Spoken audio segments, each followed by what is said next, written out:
রাজধানীর মিরপুর মোহাম্মদপুর সহ ২০টি স্পটে প্রকাশ্যে মাদক বেচাকেনা, নির্বিকার মাদকদ্রব্য নিয়ন্ত্রণ অধিদপ্তর।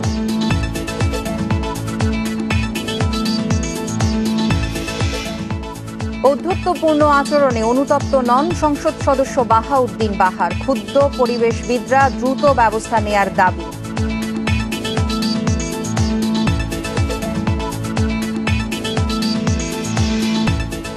সার্ভার জটিলতায় ১৫ দিন ধরে বন্ধ, জন্ম সনদ দেয়া কবে ঠিক হবে জানে না কেউ, স্কুল ভর্তি অনিশ্চিত শিক্ষার্থীরা।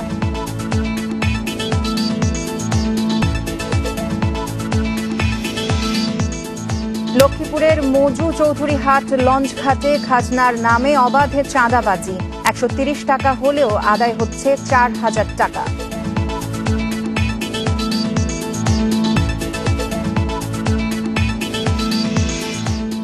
বিশ্বে করোনায় আক্রান্ত ৮ কোটি ছাড়িয়েছে, প্রাণহানি ১৭,৫৬,০০০-এর বেশি, একদিনে মৃত ৮,০০০-এর বেশি।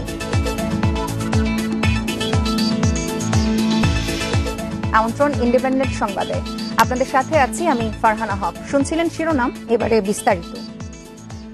ঢাকায় মাদক হাতে পেতে খুব একটা কষ্ট হয় না, কারণ মিরপুর মোহাম্মদপুর সহ রাজধানীর অন্তত ২০টি স্পটে প্রকাশ্যে বিক্রি হচ্ছে ইয়াবা, গাঁজা, হেরোইন সহ নানা ধরনের মাদক।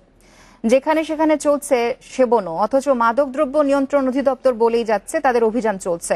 তবে মাদক বিরোধী অভিযান ও অধিদপ্তরের ভূমিকা নিয়ে সন্দেহ প্রকাশ করেছে অপরাধ বিশেষজ্ঞরা।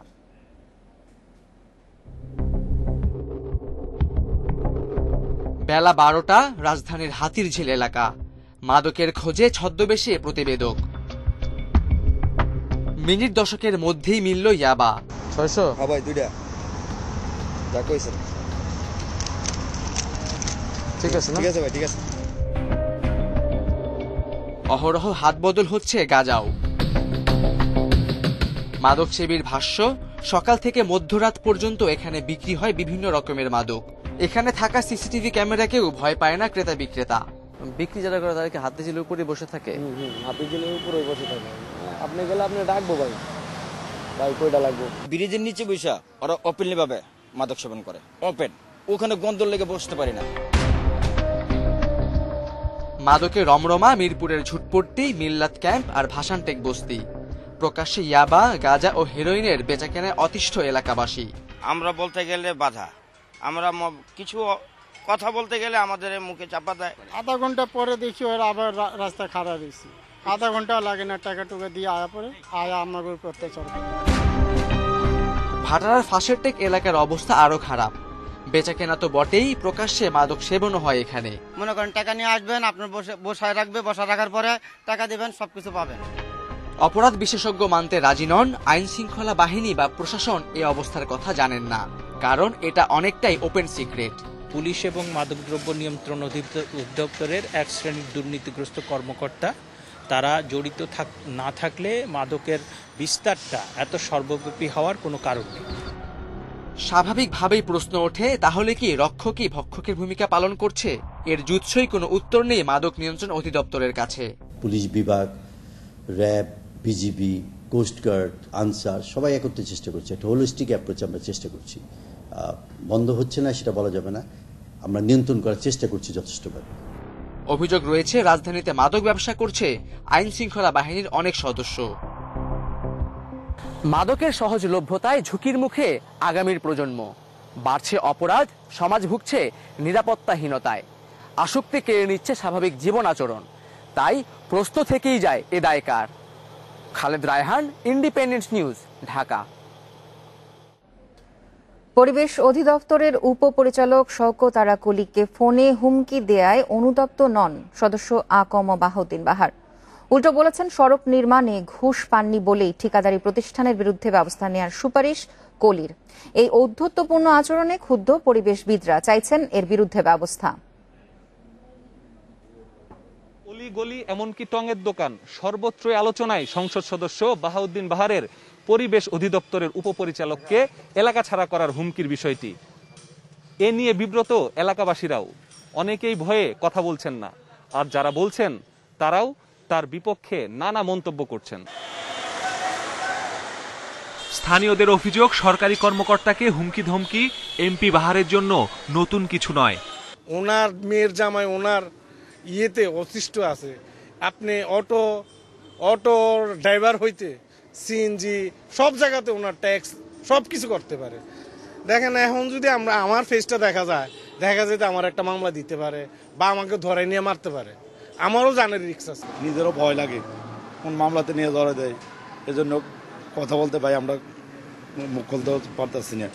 কুমিল্লার যে পাহাড় নিয়ে আলোচনা, সেখানে গিয়ে দেখা গেল প্রায় 14 কিলোমিটার রাস্তা বানাতে কাটা হয়েছে 1,14,330 ঘনফুট পাহাড়। এতে বৃষ্টি হলে মাটি ধসে বন্ধ হয়ে যায় সড়ক, ভেঙে পড়ে গাছপালা। ভাঙ্গে হলে আরে তুই গাড়ি ঘোড়া চলা বন্ধ হয়ে যায়, তুই এবার মানুষ কোবাই কাবাই তুই ক্লিয়ার করে। কি সরকারের থেকে অনুমোদন নিয়ে তারা করতেছে নাকি না নিয়ে করতেছে ওইটা তো আসলে আমরা বলতে পারি না।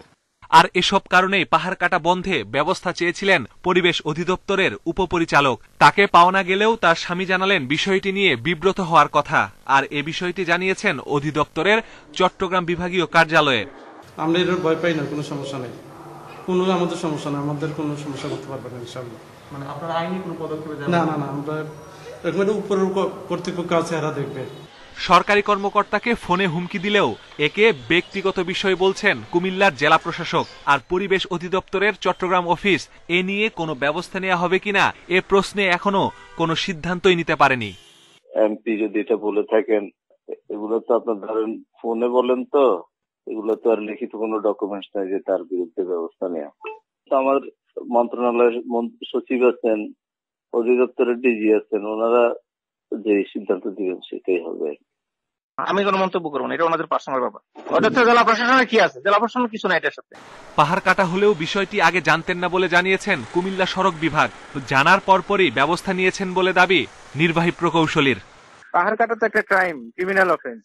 এখানে তো আপনার আগে পাহাড় কাটা হয়েছে কিনা এটা আমি জানি না, কিন্তু আমাদের এখানে এগুলি প্রশ্রয় দেওয়ার কোনো সুযোগ নাই।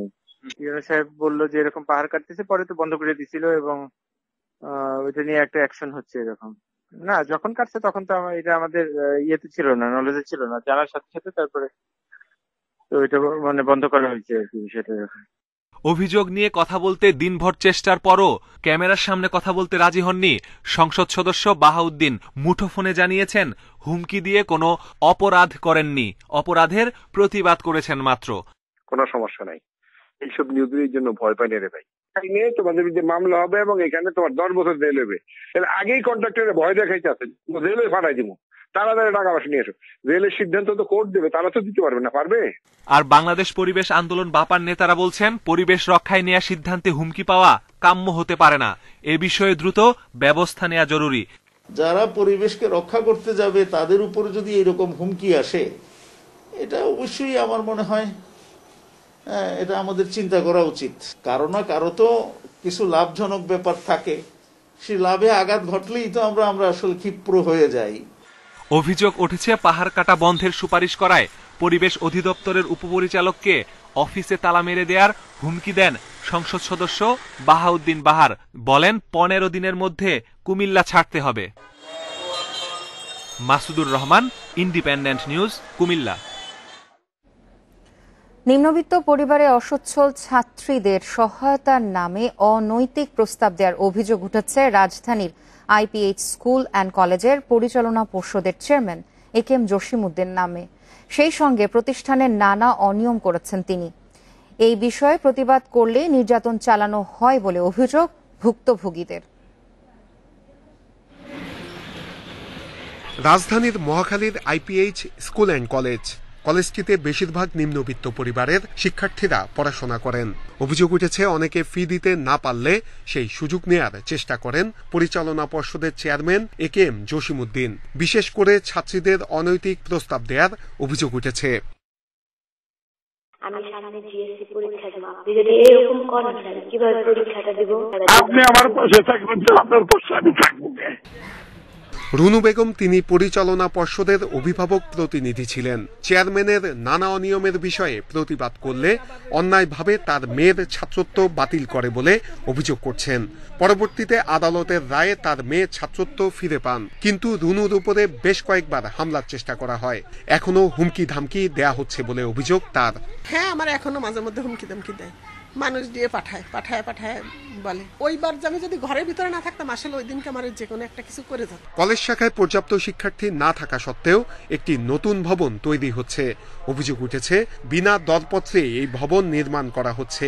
প্রতিষ্ঠানের আর্থিক খরচের কোনো জবাবদিহিতা নেই, অবৈধ বিদ্যুৎ লাইন ব্যবহার করা হচ্ছে, সেই সঙ্গে স্বাক্ষর জালিয়াতি করে AKM জসিমউদ্দিন চেয়ারম্যান পদে বসেছেন বলে অভিযোগ উঠেছে।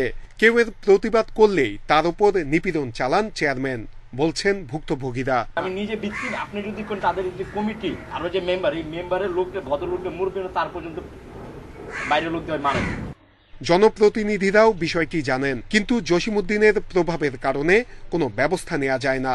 তারা এর সুষ্ঠু বিচার দাবি করেন। শিক্ষা মন্ত্রণালয়েও দেয়া হয়েছে এসব অভিযোগ। উনি গভর্নমেন্ট বোর্ডে এর আগেও একটা গভর্নমেন্ট বোর্ডে ছিলেন, মহাকালী মডেল স্কুল, ওইটাকেও সে কিন্তু নষ্ট করে দিয়ে গেছে। সেম জিনিস এই আইপি স্কুলে আজকে 10-12 বছর ধরে চালাচ্ছে। সে মনোপলি, ওখানে কাউকে হিসাব দিবে না। এদিকে চেয়ারম্যান জসিমউদ্দিন এসব অভিযোগকে ষড়যন্ত্র বলছেন। তদন্ত হবে, দেখবে, তদন্ত হলে আমি অপরাধী হলে আমার পানিশমেন্ট হবে, অসুবিধা কি? শিক্ষা মন্ত্রণালয় বলছে অভিযোগের বিষয়ে তদন্ত করা হবে। আর সেগুলো আমরা দেখে অবশ্যই আমরা মনে করি যে তদন্ত করে যদি তিনি দোষী সাব্যস্ত হন বিধি মোতাবেক তার বিরুদ্ধে ব্যবস্থা নেওয়া যায়। প্রতিষ্ঠানগুলোর এমন অনিয়মের বিষয়ে কঠোর ব্যবস্থা নিতে শিক্ষা মন্ত্রণালয়ের প্রতি আহ্বান সংশ্লিষ্টদের। Nure Alam, Independent News, Dhaka. Server জটিলতায় 15 দিন ধরে বন্ধ জন্ম সনদ দেওয়া। এতে ছেলে মেয়েদের স্কুলে ভর্তি সহ নানা প্রয়োজনে নিবন্ধন করতে পারছেন না নগরবাসী। সিটি কর্পোরেশন বলছে মূল সার্ভারের সমস্যা থাকায় সেবা দিতে পারছেন না তারা। এদিকে কবে নাগাদ সার্ভার ঠিক হবে এর কোনো উত্তর দিতে পারছে না এই দায়িত্বে থাকা রেজিস্ট্রার জেনারেল অফিস।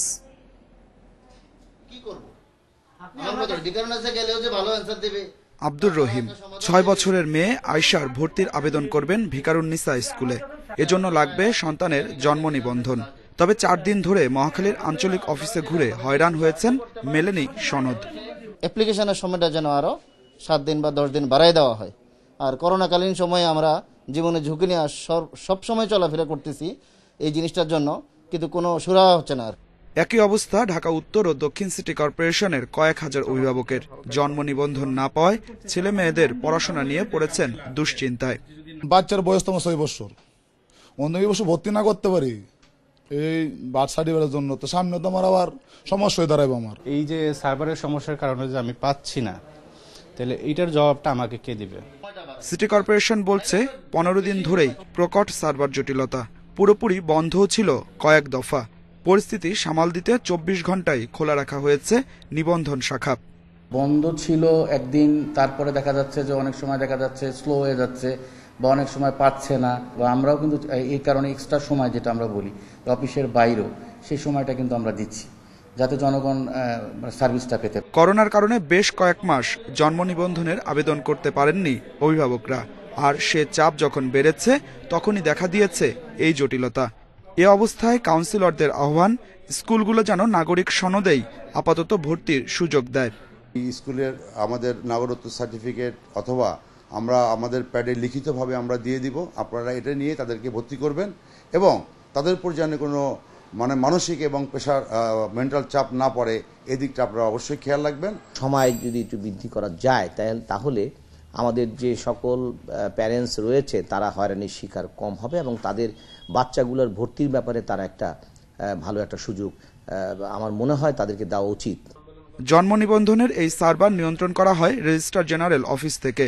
তারা বলছে সার্ভার স্থানান্তরের জন্য এ জটিলতা দেখা দিয়েছে, তবে এ সুরাহা কবে হতে পারে বলতে পারছে না তারা। সমস্যার জন্য দুষছে অভিভাবকদেরই। জন্মের 45 দিনের মধ্যে তো আপনার জন্ম নিবন্ধন করার কথা, আপনার 4 বছর পূর্ণ হলে যে করতে হবে এমন তো কোথাও লেখা নাই। আগে থেকে করা উচিত ছিল।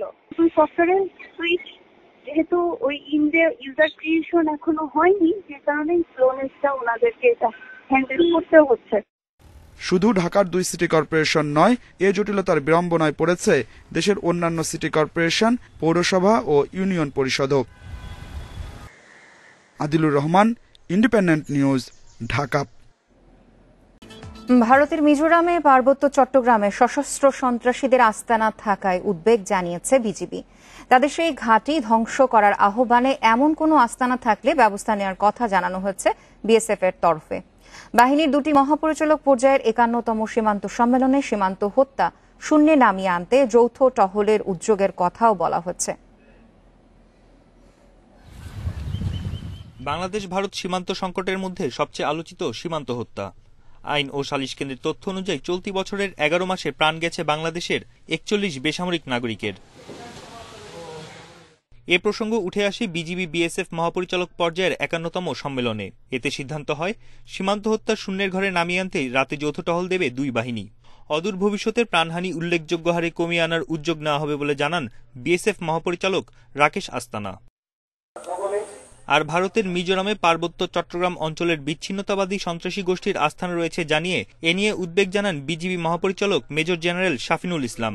সেসব আস্তানা ধ্বংসের ঢাকার আহ্বানে বিএসএফ মহাপরিচালক জানান, এমন কোনো আস্তানা থেকে থাকলে এর বিরুদ্ধে ব্যবস্থা নেওয়া হবে।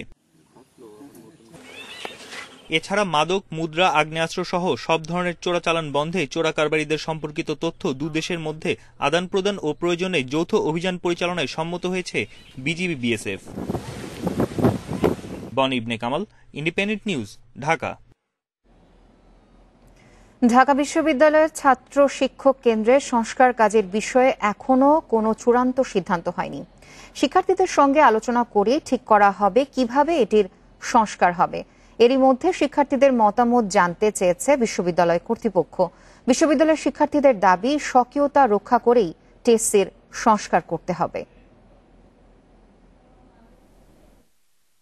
1960 সালের শুরুর দিকে কিংবদন্তি গ্রিক স্থপতি কনস্টান্টিন ডোক্সিয়াডেস ঢাকা বিশ্ববিদ্যালয়ের টিএসসির নকশা করেন, আর 1964 সালে এটি নির্মিত হয়েছিল। এই টিএসসির সাথে মুক্তিযুদ্ধ সহ বিভিন্ন গণ আন্দোলনের ইতিহাসের অনেক স্মৃতি জড়িত। শিল্প সংস্কৃতির সূতিকাগার বলা হয় টিএসসিকে। টিএসসি যখন প্রতিষ্ঠিত হয় ঢাকা বিশ্ববিদ্যালয়ে শিক্ষার্থীর সংখ্যা ছিল 3800, শিক্ষকের সংখ্যা ছিল 200। এখন বিশ্ববিদ্যালয়ে 2000-এর বেশি শিক্ষক আর 40,000-এর বেশি শিক্ষার্থী আছেন, কিন্তু টিএসসি আগের মতোই আছে। এই অবস্থায় টিএসসিকে আধুনিকায়ন করার উদ্যোগ নেওয়া হয়। টিএসসিতে সাংস্কৃতিক কার্যক্রম পরিচালনার জন্য কক্ষ, ব্যায়ামাগার, ক্যাফেটেরিয়া, শিক্ষক মিলনায়তন, গাড়ি পার্কিং এর জন্য 3 তলা বিশিষ্ট স্থান, অতিথি কক্ষ সহ বেশ কিছু আধুনিক সুবিধা রাখার পরিকল্পনা করা হয়েছে। নতুন অবয়বে টিএসসিতে 3টি মিলনায়তন থাকবে, যেগুলোর একটিতে প্রায় 1,500 ও অন্য দুটির প্রতিটিতে 300 জনের ধারণ ক্ষমতা থাকবে। একটি সুইমিং পুল নির্মাণ করার বিষয়টি আলোচনা হচ্ছে। কর্তৃপক্ষ বলছে, শিক্ষার্থী সহ সব মহলের মতামত নিয়েই সংস্কার করা হবে। আমরা আমাদের শিক্ষক এবং শিক্ষার্থীদের মতামত টিএসসির বিষয়ে আমরা নিব এবং সেই মতামত নিয়ে আমরা পাবলিক ওয়ার্কস ডিপার্টমেন্টকে আমাদের মতামতের বিষয়টি জানাবো। বিশ্ববিদ্যালয়ের শিক্ষার্থীরা বলছেন, টিএসসির আধুনিকায়ন প্রয়োজন, কিন্তু কোনোভাবেই যাতে এর স্বকীয়তা নষ্ট না হয়। ঢাকা বিশ্ববিদ্যালয় এবং টিএসসির যে ঐতিহ্য সেটা অটুট রেখেই হয়। টিএসসি যাতে বিশ্ববিদ্যালয়ের কোনো অবিবেচনা প্রসূত সিদ্ধান্তের বলি না হয়, সেটাই আমাদের কাম্য। এটাকে ভাঙা উচিত হবে না, বিশ্ববিদ্যালয় উচিত এটাকে সংরক্ষণ করা। ছাত্র প্রতিনিধিরাও বলছেন একই কথা। ঐতিহ্য, নান্দনিকতা এবং আধুনিকতার সমন্বয় করে আমাদের একটি নতুন টিএসসি তারা উপহার দেবেন এবং অবশ্যই বর্তমান যে এটির যে স্থাপত্যগত সৌন্দর্য, এটির যে খোলা পরিসর, সেটি অক্ষুণ্ণ রাখতে হবে। ঢাকা বিশ্ববিদ্যালয়ের চাহিদা অনুযায়ী কাজটি মূলত করবে গণপূর্ত অধিদপ্তর। নূরে আলম, ইন্ডিপেন্ডেন্ট নিউজ, ঢাকা। লক্ষ্মীপুরে মজু চৌধুরী হাট লঞ্চ ঘাটে খাজনার নামে চলছে অবাধে চাঁদাবাজি। সরকার নির্ধারিত খাজনা 130 টাকা হলেও লঞ্চ চালকদের কাছ থেকে আদায় করা হচ্ছে 4,000 টাকারও বেশি। শুধু তাই নয়, অবৈধভাবে টোল আদায় করা হচ্ছে সড়কেও। বারবার অভিযোগ করলেও টনক নড়ছে না প্রশাসনের। মজু চৌধুরীহাট লঞ্চঘাটের সরকার নির্ধারিত খাজনা 130 টাকা। অথচ লঞ্চ মালিকদের কাছ থেকে আদায় করা হয় 4,000 থেকে 7,000 টাকা। কেবল লঞ্চ ঘাট নয়, সড়কেও চলছে এমন অরাজকতা। যেসব গাড়ি হাটে মালামাল ওঠানামা করবে কেবল তাদের কাছ থেকে টোল আদায়ের কথা থাকলেও 2 দফায় গাড়ি প্রতি দিতে হচ্ছে 30 থেকে 100 টাকা। ভুক্তভোগীদের অভিযোগ, লঞ্চ ঘাটের ইজারাদার চরমনে ইউপি চেয়ারম্যান আবু ইউসুফ সোয়াল ও তার ছেলে আবু সুফিয়ান দিনের পর দিন চালিয়ে আসছে চাঁদাবাজি। এ বিষয়ে কোনো নজরদারিও নেই প্রশাসনের। বর্তমানে গাটালারা আইছে, তারা মনে করেন যে লঞ্চের ওই টাইম কইরা মনে করেন যে ওই 5,000 টাকা কইরা নেয়। আমাদের চেয়ারম্যান আবু ইউসুফ সোহেল মানে ঘাটে আসার পর থেকে, ঠিক আছে, পরে ওই ঘাটে যাত্রী ওঠানামা করে, এখানে যাত্রী টাকা নিয়ে বা মাল অতিরিক্ত মাল আসলে যদি ভাড়া তাদের যে ধার্য করছে আর কি, তারা মানে সরকারি ডাবল দ্বিগুণ ভাড়াও ধার্য করছে, রাজ্য থেকে যদি না দেয় তারা উশৃঙ্খলে মারধর করে রাতের সাথে ধাক্কা করতেছে। গাড়িটারে জিম্মি করে তারা গাড়ির যদি অন্যায় অনিয়ম হয় কেউ কোনো কথা বলতে গেলে এদেরকে বিভিন্ন মামলা হামলা দিয়ে রাস্তা দাঁড়িয়ে মারটার করে এদেরকে দূর করে দেয়। তবে অভিযোগ অস্বীকার করেন ইজারাদার। এটা কখনো হয় না, এগুলা সব কথা। আমরা কখনো লঞ্চ থেকে মনে করেন এটা লঞ্চের সাথে মনে করেন 500 টাকার উপরে আমরা এখন এই ধরনের কোনো টাকা নেই। এরই মধ্যে চাঁদাবাজি বন্ধের দাবিতে বিআইডব্লিউটিএ চেয়ারম্যান সহ বিভিন্ন দপ্তরে চিঠি দিয়েছেন ভুক্তভোগীরা। কর্মকর্তারা বলছেন, অভিযোগের তদন্ত করে দোষীদের বিরুদ্ধে ব্যবস্থা নেওয়া হবে। বিচ্ছিন্নভাবে আমি কিছু অভিযোগ পাচ্ছি যে অতিরিক্ত হারে শুল্ক আদায় করা হচ্ছে, বার্ডিং চার্জ আদায় করা হচ্ছে। আমি আমার লোকজনের মাধ্যমে তথ্যাদি নিচ্ছি এবং এই বিষয়গুলো নিয়ে কাজ করছি। মজু চৌধুরী হাটের লঞ্চ ঘাট হয়ে যাতায়াত করে দক্ষিণাঞ্চলের 21 জেলার মানুষ। Independent news desk. ঘন কুয়াশা, ঠান্ডা বাতাস আর শৈত্যপ্রবাহের কারণে স্থবির উত্তরাঞ্চলের জনজীবন। শুক্রবার পঞ্চগড়ে সর্বনিম্ন 8.4 ডিগ্রি সেলসিয়াস তাপমাত্রা রেকর্ড করেছে তেঁতুলিয়া আবহাওয়া অফিস। শীতের আরও খবর জানাতে পঞ্চগড় থেকে এবার যোগ দিচ্ছেন সহকর্মী শফিকুল আলম। শফিকুল, গতকাল তো পঞ্চগড়ে প্রায় তাপমাত্রা ছিল 8.4 ডিগ্রি সেলসিয়াস, আজকের তাপমাত্রা কত এবং শীতের জনজীবনে প্রভাব কেমন দেখছেন?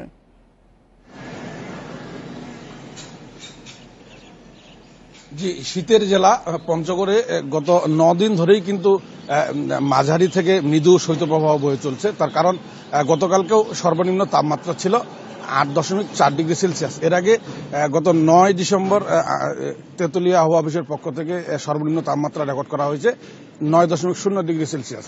তো গত 9 ডিসেম্বর থেকে আজ পর্যন্ত কিন্তু তাপমাত্রা 10-এর উপরে ওঠেনি। আর আবহাওয়া অফিসের পক্ষ থেকে বলা হচ্ছে সর্বনিম্ন তাপমাত্রা 8 থেকে 10-এর মধ্যে থাকলে কিন্তু সেটিকে মৃদু শৈত্যপ্রবাহ বলা হচ্ছে। তো আজকে সকাল কিছুক্ষণ আগে আমি কথা বলছি, সকাল 6টায় তেঁতুলিয়া আবহাওয়া অফিসের পক্ষ থেকে ভারপ্রাপ্ত যিনি কর্মকর্তা রয়েছেন মোহাম্মদ রাসেল শাহ, তিনি আমাকে জানিয়েছেন সকাল 6টায় প্রাথমিকভাবে সর্বনিম্ন তাপমাত্রা রেকর্ড করা হয়েছে 9.0 ডিগ্রি সেলসিয়াস। তবে আপনাকে জানিয়ে রাখি যে সর্বনিম্ন তাপমাত্রা রেকর্ডের নির্দিষ্ট সময় কিন্তু সকাল 9টা এবং সন্ধ্যা 6টায় সর্বোচ্চ তাপমাত্রা রেকর্ড করা হয়ে থাকে। তো আপনি শীতের পরিস্থিতির কথা বলছেন যে পঞ্চগড়ে আসলে প্রতি বছর আগেভাগে শীত শুরু হয়ে যায় এবং প্রায় শীত মৌসুম জুড়েই কিন্তু এখানে সর্বনিম্ন দেশের মধ্যে সর্বনিম্ন তাপমাত্রা রেকর্ড করা হয়ে থাকে। তো এবারও কিন্তু তাই ঘটছে। এখন পর্যন্ত গতকালকেও সারা দেশের মধ্যে সর্বনিম্ন তাপমাত্রা কিন্তু পঞ্চগড়ের তেঁতুলিয়ায় রেকর্ড করা হয়েছে। তো শীত এলেই কিন্তু আসলে দেখা গেছে যে খেটে খাওয়া মানুষ, দিনমজুর যারা রিক্সা ভ্যান চালক, কুলি শ্রমিক, কৃষি শ্রমিক, এদের কিন্তু সীমাহীন দুর্ভোগ। তার কারণ তাদের কিন্তু কাজে যোগ দেওয়ার নির্দিষ্ট সময় কিন্তু সকালবেলা। তো আমরা দেখেছি যে সকাল 9টা পর্যন্ত, বিকেল থেকে পরদিন সকাল 9টা পর্যন্ত কিন্তু ঘন কুয়াশা থাকছে এবং এই শৈত্যপ্রবাহের কারণে কিন্তু কনকনে ঠান্ডা আমরা অনুভূত হচ্ছে। আর সকাল 9টার পর থেকে প্রতিদিন আসলে রোদের কারণে কিন্তু দিনের তাপমাত্রা বৃদ্ধি পাচ্ছে, সেক্ষেত্রে কিন্তু একটু ঠান্ডা কমে যাচ্ছে। এই ছিল পঞ্চগড়ের শীত নিয়ে সর্বশেষ পরিস্থিতি। পঞ্চগড় থেকে বর্তমান আবহাওয়ার পরিস্থিতি জানাচ্ছিলেন সহকর্মী শফিকুল আলম। করোনায় যাত্রী সংকটে লোকসানের মধ্যেই বিমান বাংলাদেশ এয়ারলাইন্সের বহরে যুক্ত হচ্ছে আরো 4টি -8 উড়োজাহাজ। এতে লোকসানের পরিমাণ আরো বাড়বে বলে মনে করছেন এভিয়েশন বিশেষজ্ঞরা।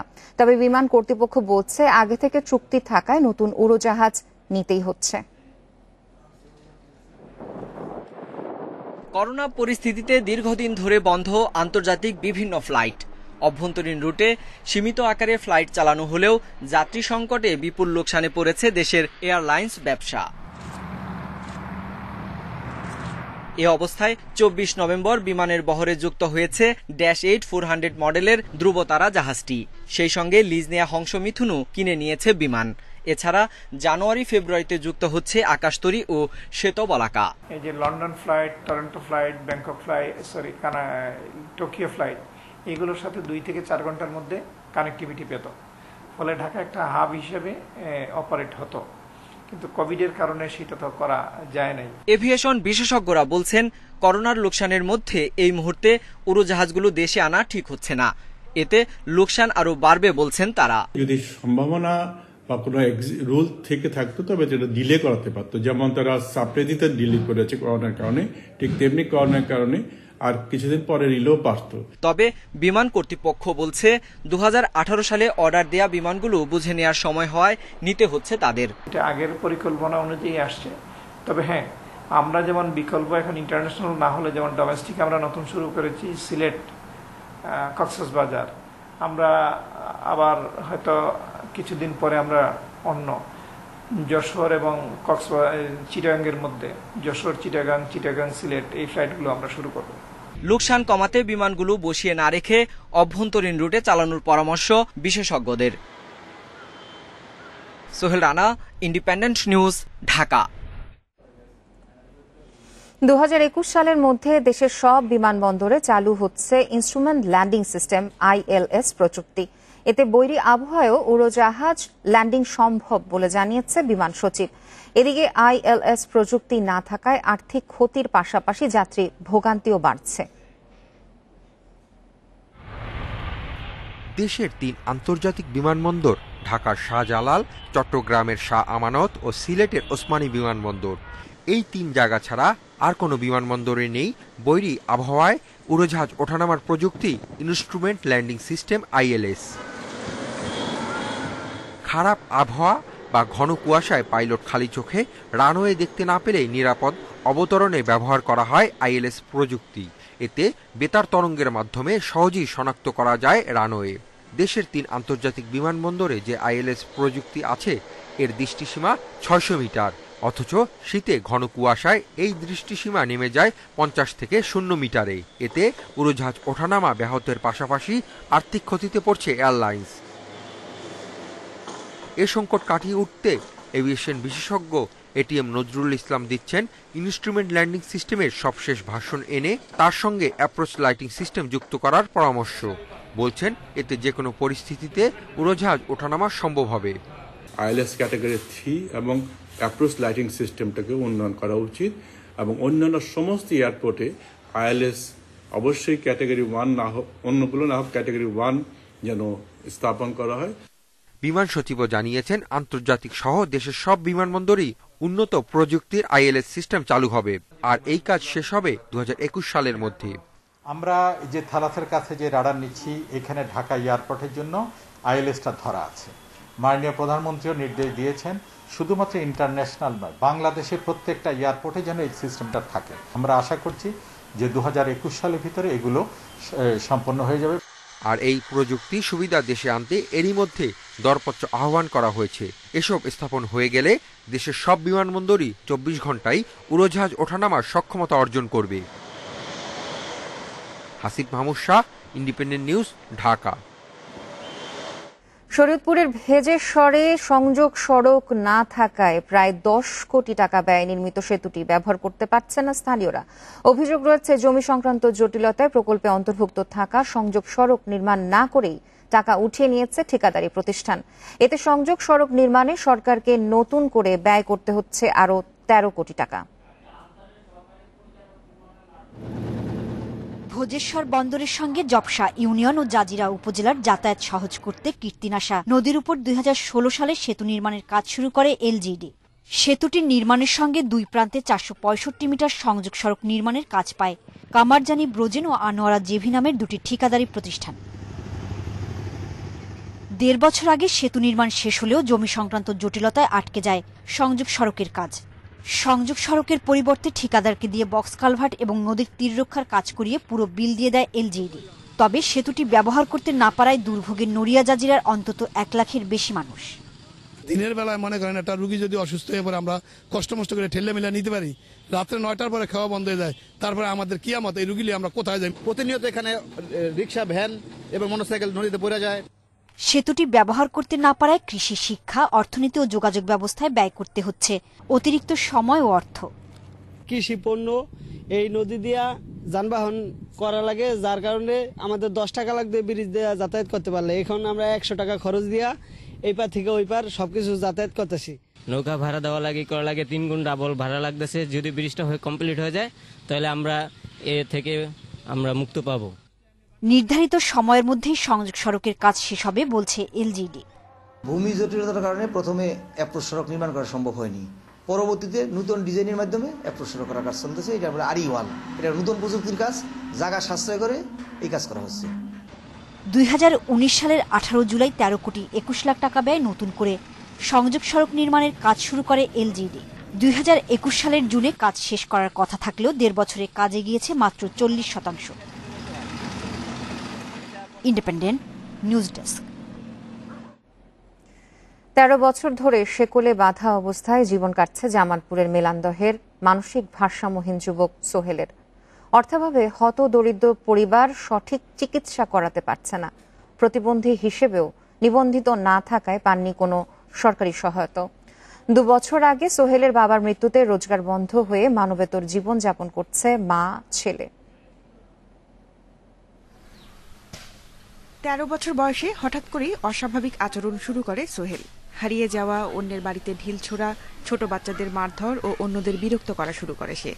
দরিদ্র পরিবার সোহেলকে কয়েকবার কবিরাজ দেখালেও ডাক্তার দেখাননি কখনো। অনিয়ন্ত্রিত আচরণ বাড়তে থাকায় সোহেলকে শেকলে বেঁধে রাখা শুরু করেন বাবা মা। এভাবেই পার হয়ে যায় 13 বছর। দিনমজুর বাবা অর্থাভাবে সঠিক চিকিৎসা করাতে পারেনি সন্তানের। চিকিৎসা করছি, আমার পক্ষে সম্ভব হয় না, যার ফলে এখন যদি সরকার থেকে চিকিৎসা করে দেয়, যদি সুস্থ হয় তাহলে আমি মরার পরেও শান্তি পেতাম। 2 বছর আগে সোহেলের বাবা মারা যাবার পর থেকে মানবেতর জীবনযাপন করছে পরিবারটি। দিন কাটছে খেয়ে না খেয়ে। তবে মায়ের আশা, একটু ভালো চিকিৎসা পেলে সুস্থ হয়ে উঠতে পারে সোহেল। ঝড় নাই, বৃষ্টি নাই, ব্যাগ চোখে একই জায়গায় বাঁধা থাকে। তার একটা বৃদ্ধ মা, সংসারে কোনো খুব অভাব, দেখার মতো তার মা মারা গেলে তার দেখার কেউ থাকবে না। প্রতিবন্ধী হিসেবে সোহেলের নাম নিবন্ধিত না থাকায় কোনো সরকারি সাহায্য পায়নি তার পরিবার। তবে ঘটনা জানার পর সহযোগিতার আশ্বাস দিয়েছে উপজেলা প্রশাসন। তার যে কোনো প্রয়োজনে উপজেলা প্রশাসন তার পাশে থাকবে। তার চিকিৎসা থেকে শুরু করে তার শিক্ষা, তার আশ্রয়ন, তার বাসস্থান, যে কোনো মৌলিক চাহিদা পূরণ করতে প্রশাসন অঙ্গীকারবদ্ধ। বাকি জীবন প্রিয় সন্তানকে যেন অন্যের গলগ্রহ হয়ে থাকতে না হয়, এটুকুই এখন মায়ের আকুতি। Independent news desk.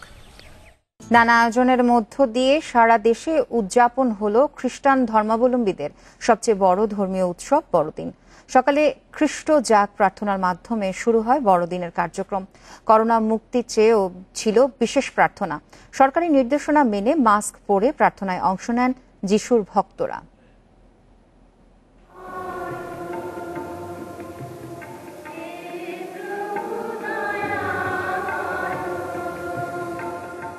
গির্জায় গির্জায় খ্রিস্টজাগ প্রার্থনায় হাজারো যিশু ভক্ত। শুক্রবার সকাল 7টা ও সকাল 9টায় 2 দফা তেজগাঁও জপমালা গির্জায় চলে প্রার্থনা। কাকরাইল সহ অন্যান্য গির্জাতেও 2 দফা হয় খ্রিস্টজাগ। ঢাকা মহানগরীতে এবার 66টি গির্জায় হয় বড়দিনের আয়োজন। প্রতিটি গির্জায় বিশ্বশান্তি কামনার পাশাপাশি করা হয় করোনা মুক্তির প্রার্থনা। ঈশ্বরের কাছে প্রার্থনা করি যাতে সারা বিশ্বের সকল মানুষ এই করোনা ভাইরাসের হাত থেকে মুক্তি লাভ করে আবার মানুষ সুখ ও শান্তিতে জীবন যাপন করতে পারে। করোনার মধ্যেও বড়দিনের আয়োজনে শিশুদের উপস্থিতি আর আনন্দ ছিল চোখে পড়ার মতো। সবাইকে ম্যারি ক্রিসমাস, আমাকে এখানে সান্টা গিফট দিল, এখানে এসে আমি অনেক মজা করছি, এনজয় করছি। ওদের বয়স 10 মাস পরে ওরাই প্রথম বের হলো। আর যেহেতু আজকে যিশুর জন্মদিন, আশা করছে যে কিছু হবে না। ক্রিসমাসের মজাটাই তো বাচ্চাদের নিয়ে, বাচ্চারাই তো সবচেয়ে বেশি আনন্দ করবে এখানে। গির্জায় আসা যিশু ভক্তরা জানান করোনার কারণে পারিবারিক আয়োজনও এবার সীমিত। আগে কোনোদিনও মাস্ক পরে আসিনি, এবার নিজেদেরকে সুস্থ রাখতে, আশেপাশের মানুষকে সুস্থ রাখতে সেটা করতে হচ্ছে আমাদেরকে। প্রথম দিকে ভেবেছিলাম এবার বড়দিনটা করাই যাবে না, তারপরও অগণিত বন্ধুবান্ধব আত্মীয় স্বজন হারাবার পর আমরা বেঁচে আছি। আল্লাহ ভগবান ঈশ্বর আমরা যেটাই যে মানি সেজন্য আমাদের আশীর্বাদ করে, এটাই আমাদের বিশেষ প্রার্থনা এই বছর। বড়দিনে ঢাকার 5 তারকা হোটেল সহ বিভিন্ন জায়গায় ছিল নানা আয়োজন।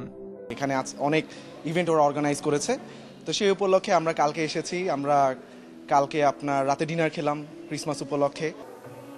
2000 বছর আগের এই দিনে বর্তমান ফিলিস্তিনের বেথলেহেমের একটি গোশালায় মা মেরির গর্ভে জন্ম নিয়েছিলেন খ্রিস্ট ধর্মের প্রবর্তক যিশু খ্রিস্ট। সেই থেকে প্রতি বছর 25 ডিসেম্বর সারা বিশ্বের খ্রিস্ট ধর্মাবলম্বীরা পালন করেন যিশু খ্রিস্টের জন্মদিন, শুভ বড়দিন। মাহমুদ শরীফ, ইন্ডিপেন্ডেন্ট নিউজ, ঢাকা। বড়দিনের বার্তায় দরিদ্র ও সুবিধা বঞ্চিতদের সহায়তার আহ্বান জানিয়েছেন পোপ ফ্রান্সিস। এদিকে করোনা মহামারীর মধ্যে সীমিত পরিসরে যিশুর জন্মদিন উদযাপন করেছে বিভিন্ন দেশ। স্বাস্থ্যবিধির নানা শর্ত সত্ত্বেও নিজেদের মতো করে দিনটিকে বরণ করে নিয়েছে বিশ্ববাসী। বিশ্বজুড়ে প্রার্থনা ছিল করোনা মুক্তির। শুক্রবার সূর্য ওঠার সাথে সাথেই ভ্যাটিকান সিটিতে শুরু হয় বড়দিনের আনুষ্ঠানিকতা। শহরটিতে রাত্রিকালীন কারফিউ থাকায় এবার নির্ধারিত সময়ের 2 ঘন্টা আগেই স্থানীয় সময় 7:30টার দিকে পোপ ফ্রান্সিসের উপস্থিতিতে শুরু হয় মূল অনুষ্ঠান। তবে এবার সেন্ট পিটার্স ব্যাসিলিকার প্রধান অংশে না করে অনুষ্ঠানের আয়োজন করা হয়েছিল পেছনের অংশে। প্রতি বছর বড়দিনের এই অনুষ্ঠানে 10,000-এর বেশি মানুষ অংশ নিলেও এবার অংশ নেয় 100 জনের কম। এর আগে বৃহস্পতিবার সন্ধ্যায় এক ভাষণে বিশ্বকে গরিব ও সুবিধা বঞ্চিতদের সাহায্য করার আহ্বান জানান পোপ ফ্রান্সিস। যিশু নিজেও দরিদ্র এবং সমাজচ্যুত মানুষের মধ্যে জন্ম নিয়েছেন। এর মাধ্যমে তিনি বলতে চেয়েছেন সমাজচ্যুতরাও ঈশ্বরেরই সন্তান। গরিবদের সেবা করার মাধ্যমেই আমরা ঈশ্বরের প্রতি আমাদের ভালোবাসার প্রকাশ ঘটাতে পারব। যিশু খ্রিস্টের জন্মস্থান বেথেলহামে ইতালিয়ান ধর্মযাজক পিয়ার বাটিস্ট পিজ্জাবালার নেতৃত্বে শুরু হয় বড়দিনের মূল অনুষ্ঠান। স্থানীয়দের উপস্থিতিতে অনেকটা সীমিত আকারে এবার আয়োজন করা হয়েছিল ক্রিসমাস ম্যাস। এদিকে সংক্রমণ বাড়লেও উৎসবে মেতেছে রাশিয়ার মস্কোবাসী। বরাবরের মতোই চোখ ধাঁধানো আলোকসজ্জা ছিল শহর জুড়ে। বড়দিনকে ঘিরে আয়োজন করা হয়েছে মেলারও। অস্ট্রেলিয়ার সিডনিতে করোনার স্বাস্থ্যবিধি মেনে উদযাপিত হয়েছে বড়দিন। তবে প্রতি বছরের মতো ঐতিহ্যবাহী জমকালো আয়োজন ছিল না সেখানে। গির্জায় প্রার্থনা করে ও প্রিয়জনদের সাথে সময় কাটিয়ে এই দিনটিকে পালন করে বাসিন্দারা। যুক্তরাষ্ট্রের বিভিন্ন রাজ্যেও করোনার কঠোর স্বাস্থ্যবিধি মেনে উৎসবমুখর পরিবেশে উদযাপন করা হয়েছে এবারের বড়দিন। Muhammad Nazim, independent news. বিশ্বে করোনায় মোট আক্রান্তের সংখ্যা 8 কোটি ছাড়িয়েছে। এর মধ্যে নতুন সংক্রমিত হয়েছে প্রায় 5 লাখ। 24 ঘন্টায় বিশ্বে প্রাণ গেছে 8,000-এর বেশি মানুষের। এ নিয়ে মোট প্রাণহানি ছাড়ালো 17,56,000। একদিনে সবচেয়ে বেশি মৃত্যু যুক্তরাষ্ট্রে। দেশটিতে প্রাণ গেছে 1200-র বেশি মানুষের। এ নিয়ে মৃতের সংখ্যা 3,38,000-এর বেশি। নতুন 1 লাখ রোগী নিয়ে আক্রান্তের সংখ্যা 1,92,00,000। যুক্তরাজ্যে নতুন ভাইরাস শনাক্তের পর বেড়েছে শনাক্ত ও মৃত্যু। দেশটিতে 570 জনের মৃত্যু হচ্ছে। এ পর্যন্ত প্রাণ গেছে 70,000-এর বেশি মানুষের। ভাইরাস মিলেছে প্রায় 33,000 রোগীর দেহে। এছাড়া একদিনে রাশিয়ায় 563, ব্রাজিলে 483, ইতালিতে 459 ও ভারতে 251 জনের প্রাণহানি হচ্ছে। এদিকে সৌদি আরবের প্রথম ব্যক্তি হিসেবে করোনার টিকা নিয়েছেন সৌদি যুবরাজ মোহাম্মদ বিন সালমান। টিকাদান কর্মসূচির অংশ হিসেবে সর্বপ্রথম তাকে ভ্যাকসিন দেওয়া হচ্ছে।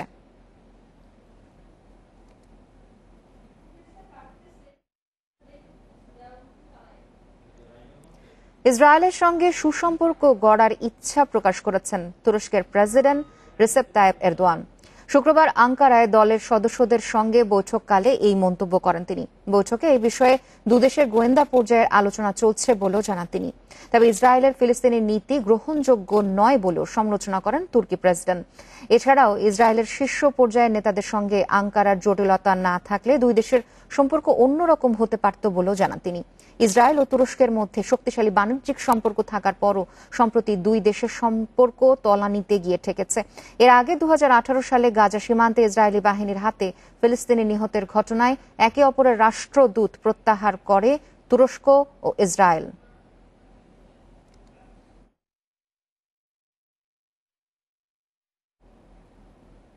ঘরোয়া ক্রিকেটে তরুণদের দারুণ পারফরম্যান্স কাজ কঠিন করে দিয়েছে নির্বাচকদের। তবে উইন্ডিজ সিরিজের আগে তাড়াহুড়ো নয়, অভিজ্ঞতাকে প্রাধান্য দেওয়ার পরামর্শ দিয়েছেন নাজমুল আবেদিন ফাহিম।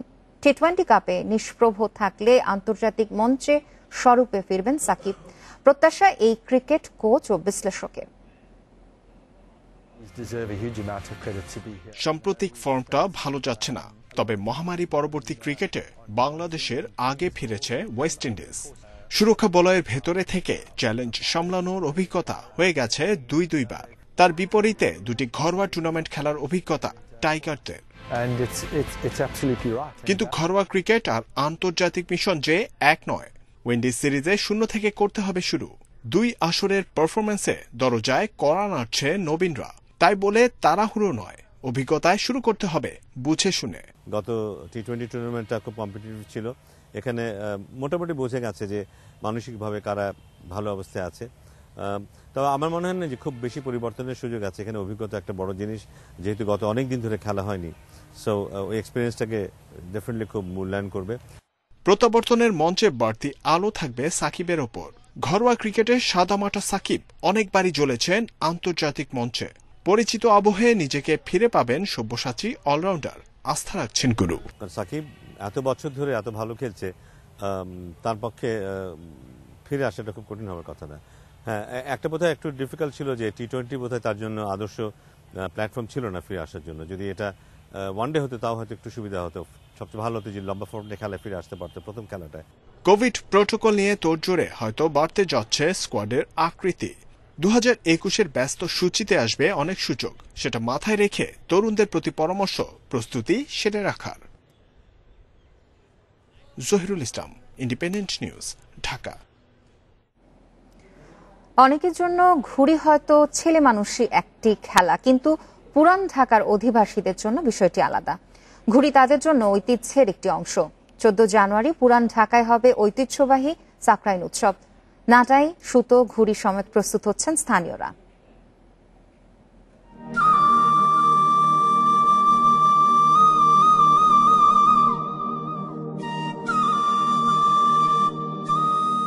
বহুদূর গিয়ে যেসব ঘুড়ি আর ফেরে না, তারা কোথায় হারায়?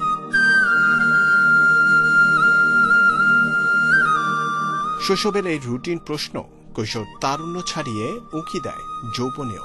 জীবনের শেষ ভাগে এসে হারানো ঘুড়ির কথা ভেবে উদাস হন না এমন বাঙালি খুঁজে পাওয়া কঠিন। ঠাসাঠাসি বাক্সবাড়ি, রসহীন কঠিন লড়াইয়ের শহরে ঘুড়ি যেন একটুখানি স্বাধীনতা। পুরান ঢাকার ঐতিহ্যবাহী সাকরাইন উৎসবের আর বাকি নেই খুব বেশি। নাটাই, সুতো সমেত শেষ মুহূর্তের প্রস্তুতিতে ব্যস্ত ছেলেবুড়ো সবাই। উৎসবের মাঝেও কান পাতলে শোনা যায় দীর্ঘশ্বাস। আগে কি সুন্দর দিন কাটাতাম। খুবই এন্টারটেনমেন্ট, কে কাকে কাটতেছে, একটা ঘুড়ি দিয়ে কতক্ষণ আমি রাখতে পারতেছি, সেটাই। এই কাটাকাটি, এই ওরা যে কাটাকাটি হয়, এটা করতে মজা লাগে। ছাদের উপর উঠে ঘুড়ি নিয়ে খেলাধুলা করে, একজন আরেকজন একটা কাটে, আবার নানান ধরনের সাউন্ড করে, মানে আমি তোমারটা কাটছি, আবার রিপিট করতে চাই। It's a sports. পৌষ সংক্রান্তির অপেক্ষায় ঢাকাইয়ারা। বিকেলের পর বন্ধ বাকি সব কাজ। সন্ধ্যের আলো মিলিয়ে যাবার আগ পর্যন্ত সবার মনোযোগের কেন্দ্রে এই ঘুড়ি। পৃথিবীতে যা কিছু ধরাছোঁয়ার বাইরে, সেসবের প্রতি মানুষের সবচেয়ে বেশি আকর্ষণ। ফিরে পাওয়া যাবে না, এই কারণেই হয়তো শৈশবের প্রতি এত টান মানুষের। সে হারানো শৈশব ফিরে পাওয়ার পথে ঘুড়ি এক প্রকার বাহন। সে বাহনে সওয়ার হয়ে চলতে থাকুক এমন সব দুর্দান্ত নিরুদ্দেশ যাত্রা। জহিরুল ইসলাম, ইন্ডিপেন্ডেন্ট নিউজ, ঢাকা। এই ছিল এখনকার ইন্ডিপেন্ডেন্ট সংবাদে আরো বিস্তারিত জানতে চোখ রাখুন আমাদের ফেসবুক, ইউটিউব এবং টুইটারে। ধন্যবাদ সাথে থাকার জন্য।